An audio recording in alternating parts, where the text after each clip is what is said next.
नमस्कार, आप सभी का स्वागत है मिशन जॉब स्टडी के यूट्यूब चैनल पर। ये सेशन स्पेशल हमारा NTPC, group D, UPSI, UP police आदि परीक्षाओं के लिए है, जो कि नंबर सिस्टम का मैथ्स का हमारा सेशन रहेगा, पार्ट नंबर 1। ये सेशन जो है हमारा बिल्कुल जीरो लेवल से, इसमें हम आपको बिल्कुल जीरो लेवल से हाई लेवल तक सिखाएंगे।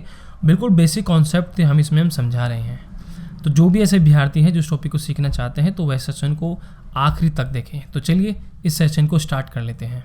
और आपको बता दें कि अनअकैडमी की ओर से प्रैक्टिस बैच 4 आरओ मेंस के लिए स्टार्ट हो रहा है 12 अक्टूबर 2020 में, जिसमें अनअकैडमी के टॉप एजुकेटर आपको यहाँ पर पढ़ाएंगे। तो जो आरओ के सभी विद्यार्थी हैं वो इसको ज्वाइन कर सकते हैं। वीडियो के डिस्क्रिप्शन में लिंक दे रखा है।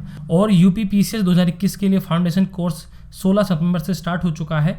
वीडियो के डिस्क्रिप्शन पर लिंक दिया गया है, जिस पर क्लिक करके आप ज्वाइन कर सकते हैं। और इसी के साथ आपको यह बता देते हैं कि अनअकैडमी अब all UP state exam preparation करा रहा है आपको, जिसमें आपको मिलता है regular subject wise mock test, live doubting session. Per day की फीस मात्र 17 रुपये है। अपनी पसंदीदा फैकल्टी से आप पढ़ सकते हैं। EMI पेमेंट का ऑप्शन भी यहाँ पर अवेलेबल है। क्लास तुरंत समाप्त होने के बाद आपको PDF फाइल जो नोट्स होते हैं वह भी आपको उपलब्ध कराए जाते हैं। यहाँ पर आपके जो भी डाउट होते हैं, हर कोर्स का जो चौथा जो क्लास होता है उसमें आपको डाउट सेशन किया जाता है। ठीक है, डाउट क्लिंग सेशन रहता है जिसमें आपके लाइव डाउट को क्लियर किया जाता है। तो ये सब चीज़ें आपको यहाँ पर मिल रही हैं। देखो, ओनली यूपी पीसीएस यूपी के 1 सब्सक्रिप्शन से आप UP PCS UPSI, BEO, RO, लेखपाल आदि की तैयारी घर बैठे मोबाइल से कर सकते हैं, ओनली 1 सब्सक्रिप्शन से। दूसरा, आने वाले फ्यूचर में यहाँ पर और जो है ऐड कर दी जाएंगे। टॉप एजुकेटर आपको पढ़ा रहे हैं 1 month, 3 month, 6 month, 12 month. Have a refer code के स्थान पर आपको एक लाइव रेफर कोड डालना होगा और अप्लाई कर देना होगा। अप्लाई करने के बाद अपनी पेमेंट कर देनी होगी।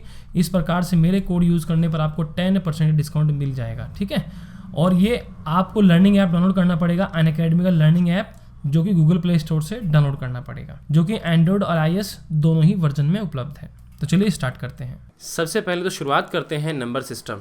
संख्याओं का आपको सबसे पहले ज्ञान होना चाहिए नंबर सिस्टम को सीखने के लिए। ये एक पहला चैप्टर होता है। अगर आप मान लीजिए किसी भी गवर्नमेंट जॉब की तैयारी करते हैं तो सबसे पहले आपको ये जो चैप्टर है थोड़ा सा पढ़ना ही होता है। इससे आपको क्या होता है कि संख्याओं के बारे में थोड़ा सा आपको नॉलेज होता है। ठीक है, हालांकि संख्या पद्धति से जो प्रश्न होते हैं बहुत ही कम संख्या में पूछे गए हैं, लेकिन हमारा मेन उद्देश्य ये है कि आपको हर एक चीज़ पढ़ाई जाए। तो सबसे पहले देख लेते हैं प्राकृत संख्या क्या होगी।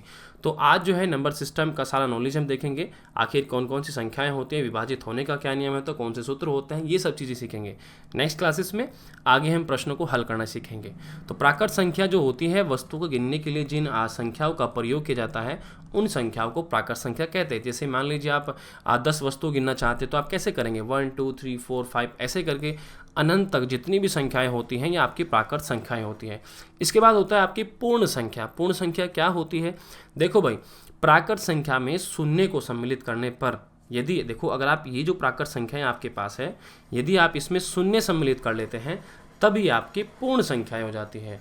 ठीक है, क्या हो जाती है? पूर्ण संख्या हो जाती है, जिसमें शून्य भी शामिल रहता है। शून्य से लेकर अनंत तक जो संख्याएं होंगी वो हमारी पूर्ण संख्याएं होंगी। ओके, इसके बाद आता है पूर्णांक संख्या। पूर्णांक संख्या देखो क्या होता है भाई, पूर्णांक संख्या जो होती है ये प्राकृत संख्या में शून्य एवं ऋणात्मक संख्याओं को भी सम्मिलित करने पर जो संख्याएं प्राप्त होती हैं उन्हें पूर्णांक संख्या कहते हैं। देखो, इसने हमसे बोला कि जो प्राकृत संख्या है ये हमारी प्राकृत संख्या है। देखो हमको रटना नहीं है, हमको सिर्फ समझना है। आप ध्यान से समझे, हमारी प्राकृत संख्या ये है, इसमें हमने शून्य सम्मिलित किया, फिर ऋणात्मक संख्याओं को भी इसमें हमने सम्मिलित कर लिया है। तो इस प्रकार से जो संख्याएं हमारे पास बनी हैं, ये टोटल यहाँ से लेकर ऐसे करके, ये हमारी क्या होती है? पूर्णांक संख्याएं होती हैं। ठीक है, जिसमें शून्य भी होता है, प्राकृत संख्याएं भी होती हैं और ऋणात्मक संख्याएं भी होती हैं, और ये ऐसे जाकर अनंत तक होती है, ऋणात्मक में भी और इधर भी। ठीक है, ये आपकी पूर्णांक संख्याएं होती है। इसके बाद होती है सम संख्या। सम संख्या क्या होती है? वे संख्या जो 2 से पूर्णतः विभाजित हो जाती हैं उन्हें हम क्या कहते हैं? सम संख्या कहते हैं। जैसे कि 2 4 6 8, यानी कि 2 से विभाजित होने वाली प्रत्येक संख्या सम संख्या होती है। इसके बाद होती है विषम संख्या। वे संख्या जो 2 से पूर्णतः विभाजित नहीं होती है उन्हें हम क्या कहते हैं? विषम संख्या कहते हैं। जैसे कि 1 3 5 11, 7 19 21 है ना, 27, आप कुछ भी ले लीजिए। तो ये सभी हमारी क्या होती है? विषम संख्याएं होती हैं। चलिए आगे बढ़ते हैं। इसके बाद होती है अभाज्य संख्या। अभाज्य संख्या क्या होती हैं? देखो, वे संख्याएं जो स्वयं और एक के अतिरिक्त, देखो क्या बोल रहे हैं, यानी कि अपने आप और एक के अतिरिक्त अन्य किसी भी संख्या से विभाजित नहीं होती हो, उन्हें हम क्या कहते हैं? अभाज्य संख्या कहते हैं। देखो, 2 एक अभाज्य संख्या है, 3 भी एक अभाज्य संख्या है, 7, 11, 13 ऐसे आगे आगे बढ़ता जाता है। आप खुद ब खुद देख लीजिए, जब हम यहाँ से लेकर यहाँ तक गए, कोई भी संख्या ऐसी नहीं है जो कि किसी से डिवाइड होती हो, सिवाय अपने के। देखो 2 से आगे कोई भी संख्या नहीं कट सकती, 3 से भी कोई संख्या नहीं कट सकती, 13 किसी भी संख्या से नहीं कट रहा है। ये सिर्फ 1 से और अपने आप से कट सकते हैं। मान लीजिए अगर मैं कहूँ कि भाई 7 किससे कटेगा, तो यहाँ पर 7 से ही कटेगा, यानी कि स्वयं से कट सकता है या फिर 1 से। तो ये आपकी क्या हुई, अभाज्य संख्या हुई, यानी कि वे संख्याएं जो स्वयं व 1 के अतिरिक्त अन्य किसी भी संख्या से विभाजित नहीं हो, उन्हें अभाज्य संख्या हम कहते हैं। अब देखो भाज्य संख्या क्या होता है।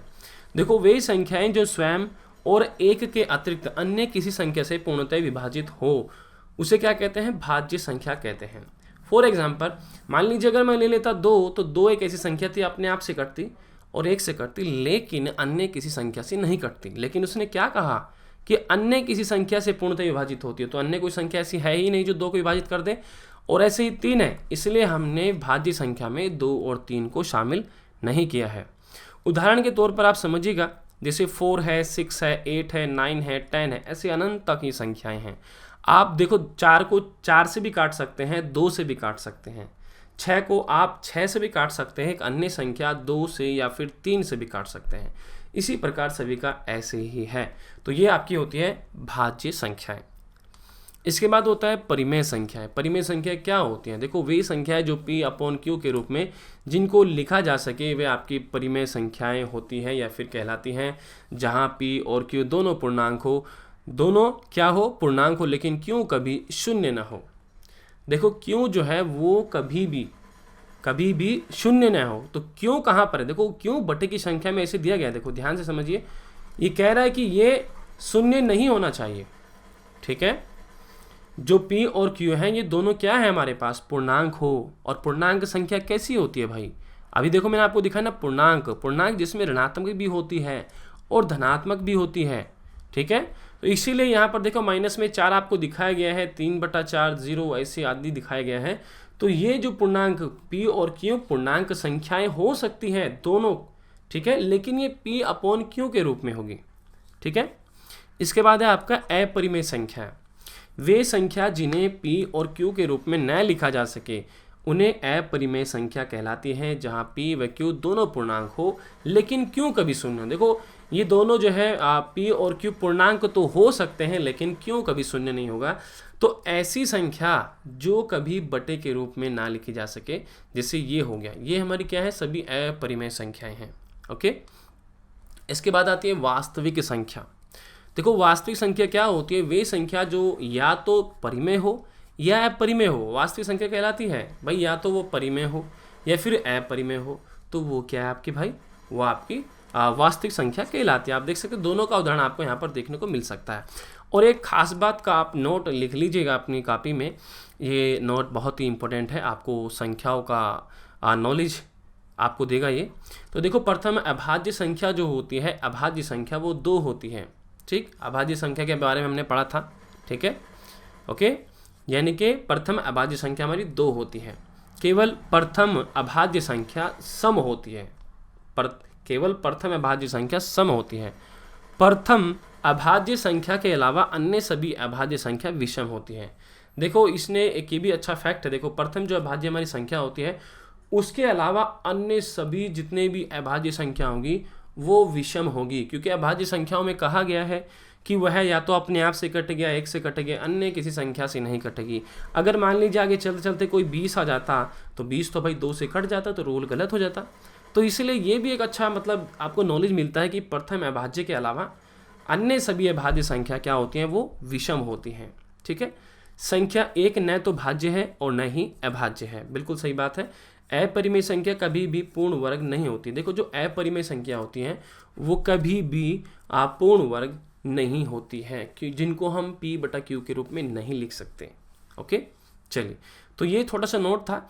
अब इसके बाद जो है भाज्यता पर आधारित जो हमारे नियम होते हैं उनको हम देख लेते हैं। जैसे कि 2 से विभक्त होने का क्या नियम है, ठीक। यदि किसी संख्या का कोई इकाई का अंक 0 हो, 2 हो, 4 हो, 6 हो, 8 में से कोई भी हो, तो वह संख्या 2 से विभाजित हो जाती है। देखो ये विभाजित होने के नियम अक्सर आपके एग्जाम में बहुत ही काम आते हैं, ठीक है। और मैं देखता हूँ कि हाल ही के पेपर्स में इस विभाजित जो भाज्यता का आधारित पर नियम जो होते हैं, इनसे संबंधित प्रश्न आपकी परीक्षाओं में पूछे गए हैं।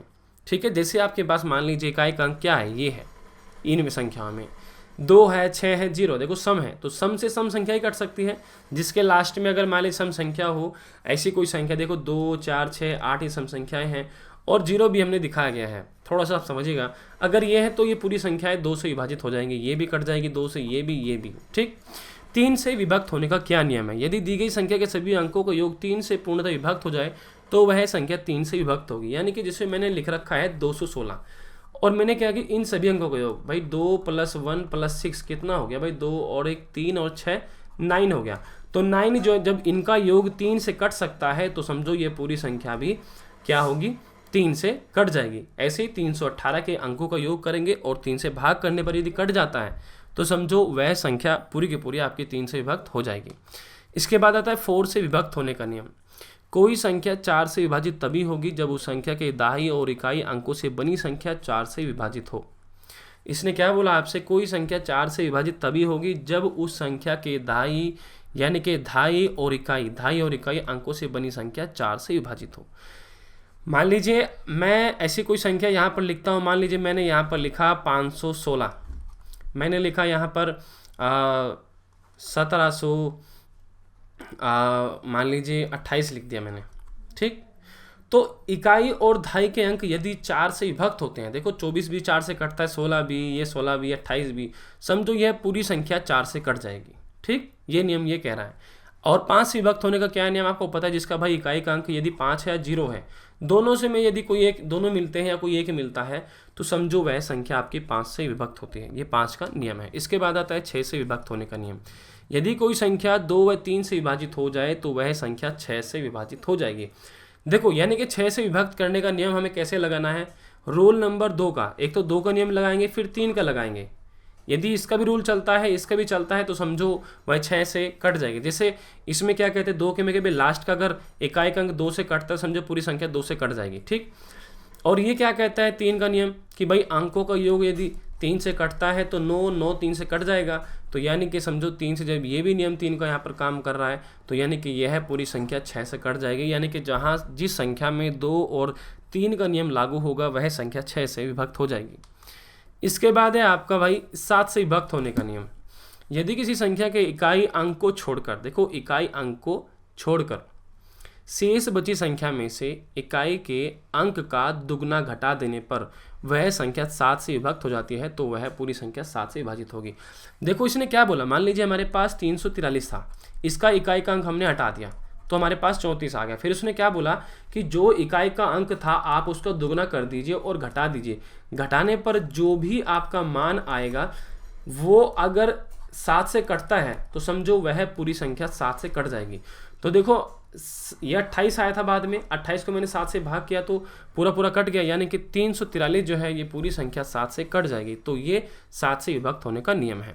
8 से विभक्त होने का क्या नियम है, किसी संख्या के सैकड़े, धाई और इकाई अंकों से बनी संख्या यदि 8 से विभक्त हो जाए तो पूरी संख्या 8 से विभक्त होगी। तो पूरी संख्या क्या होगी भाई, 8 से विभक्त होगी। देखो इसने क्या बोला, किसी संख्या के सैकड़े, धाई और इकाई अंकों से बनी संख्या 8 से विभक्त होती है।